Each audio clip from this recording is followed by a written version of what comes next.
Hello, everyone. Welcome. I'm discussing the Mars retrograde cycle that we're about to have in the sign of Leo.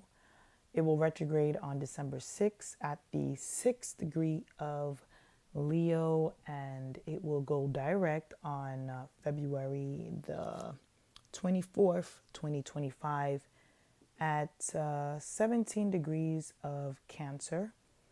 So, this Mars retrograde will be having a visit in two different elemental properties, which is fire, water, and then back again into fire.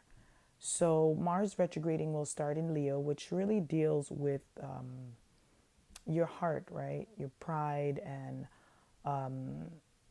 your relationships, really. This Mars retrograde is very, very important because the planet Pluto is going to be opposing this Mars retrograde. And when Pluto is in an aspect with any person or planet, there tends to be some type of rebirth process going on with that planet.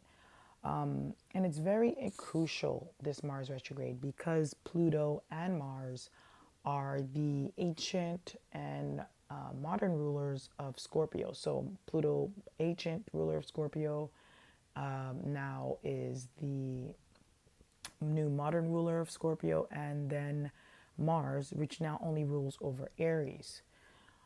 But when we look at the Mars function, Mars deals with desire. So Mars and Pluto deal with desire. So we're going to be dealing with the desire nature as well here. When we look at the evolutionary meaning behind this transit, and really going after the things that you want, the things you desire. And your willpower will be tested during this time. We've been having Mars in pre shadow since early October. So anything that was taking place from early October till now is going to actually foreshadow what will really be going on during the Mars retrograde cycle. And after Mars goes direct, there will be a post shadow, which will happen in February, at the end of February, until the beginning of May. So, this is a very long process of learning what or how or when to use our will, our desire, and when to act and when to not react. And Mars also deals with the fighting nature of a person, right? The fight, flight, or freeze kind of component that they talk about with different ways of reacting to conflict.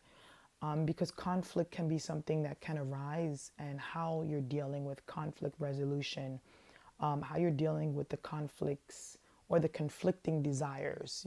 Things, maybe you want one thing, but you need this, and other people need this from you, but you want to do that.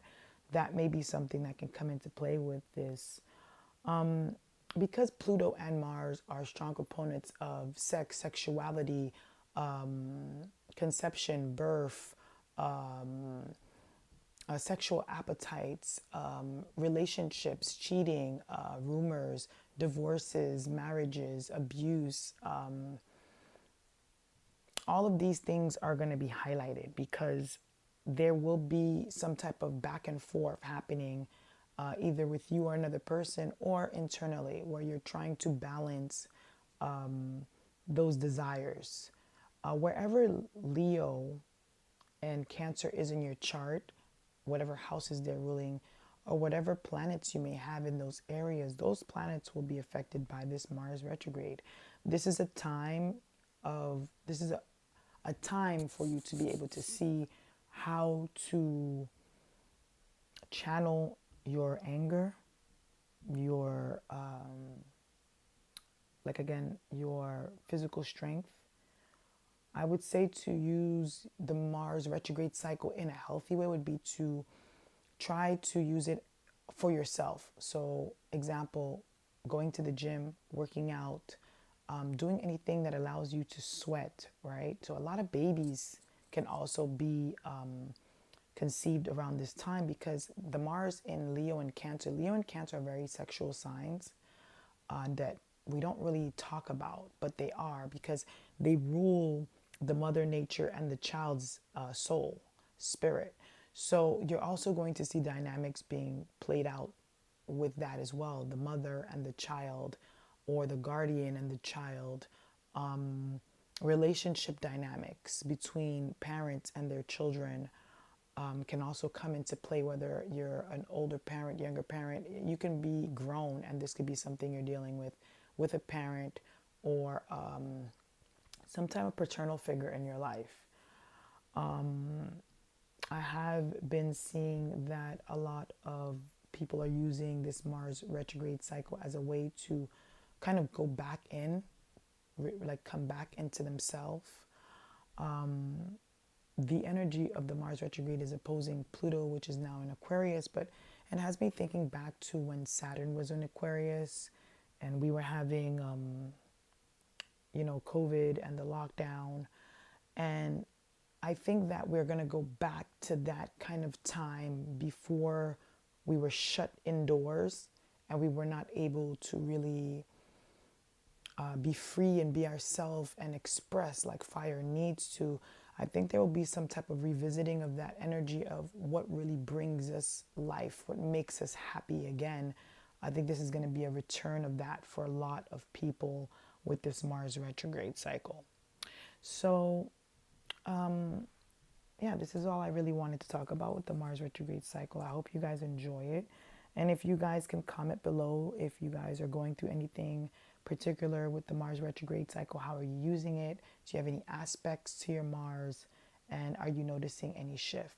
Okay, so I did forget to mention one thing.